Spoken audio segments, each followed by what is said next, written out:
एक बार एक बूढ़ी माँ को उसके बेटे ने एक वृद्धाश्रम में ले जाकर छोड़ा।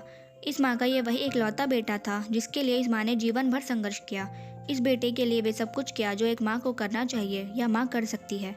और आज भी अपने बेटे को किसी भी तरह की परेशानी ना हो इसलिए आश्रम में रहने के लिए भी तैयार हो गई। वृद्धाश्रम में रह रही माँ हमेशा अपने बेटे को याद करती, मगर बेटा केवल साल में एक बार उनको मिलने आता या फिर फ़ोन पर बात कर लेता। कई साल बीत गए। वृद्धाश्रम से बेटे को एक दिन फ़ोन आया। उन्होंने कहा, बेटा जल्दी आश्रम में आके अपनी माँ से मिल लो, वे बहुत सीरियस है। बेटा जब अपनी बीमार माँ के पास पहुंचा तब वे अपनी आखिरी सांसें गिन रही थी। बेटे ने अपनी माँ से उसकी आखिरी इच्छा पूछते हुए कहा, माँ मैं तुम्हारे लिए क्या कर सकता हूँ, बताओ। माँ ने कहा, बेटा इस आश्रम में गर्मी और मच्छर बहुत ज़्यादा है, यहाँ पर कुछ पंखे लगवा देना।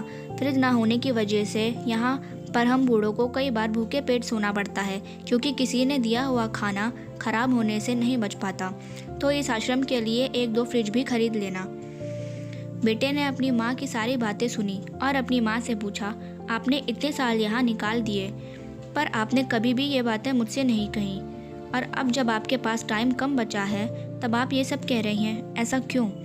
माँ ने बेटे को जवाब देते हुए कहा, बेटा मैंने गर्मी, भूख और पीड़ा सहन कर ली, लेकिन मुझे पता है जब तेरे बच्चे तुझे यहाँ छोड़कर जाएंगे तब तो ये सब सहन नहीं कर पाएगा, इसलिए तेरी सुविधा के लिए मैं तुझे ये सब लगाने के लिए कह रही हूँ।